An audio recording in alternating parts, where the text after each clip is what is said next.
Guys অনেকে আমার দোকানে এসে একটাই কোশ্চেন করে, দাদা বা ভাই তোমার দোকানে এমন কোনো কাপ হবে যেটা কিনা বাচ্চাদের হাতে দিলে তাদের হাত থেকে যদি পড়ে যায় তারপরে যাতে কোনো কিছু না হয় সেই কাপটার।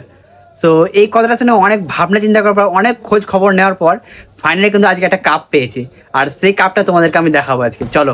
সো ফাইনালি এই হচ্ছে সেই কাপ যেটা কিনা এখন তোমাদেরকে আমি আনবক্সিং করে দেখাচ্ছি।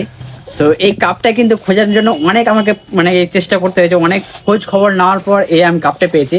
আর এটা দেখতে কিন্তু অনেকটাই সুন্দর, মানে এই কাপটা প্লাস্টিক যদি হয় কিনা তবুও কিন্তু এই কাপটা দেখে মনে হবে না যে এটা প্লাস্টিকের কাপ, ঠিক আছে? মানে দেখতে এতটাই সুন্দর, দেখে মনে হবে যে এটা একটা চীনামাটির কাপ। আর এখানে কিন্তু লেখা আছে happy birthday to you. Just এটা তোমরা যে কোনো বার্থডেতে গিফট করতে পারবে এবং বাচ্চাদের জন্য বেস্ট হবে, আমার মতে বেস্ট হবে। সো এই কাপটা যদি তোমরা পারচেস করতে চাও তাহলে অবশ্যই আমার দোকানে এসে আজই আসো, আমার দোকানে এসে পারচেস করে নিয়ে যাও। সো এটা কিন্তু আমার দোকানে স্টক খুবই কম আছে এখন, আমার কাছে মানে প্রচুর অল্প আছে, কারণ আমি প্রথমে নিয়ে এসেছি কয়েকটা ডেমোর জন্য। যদি সেরকম সেল হয় তাহলে আমি কিন্তু এই কাপটা নিয়ে আসার চেষ্টা করব।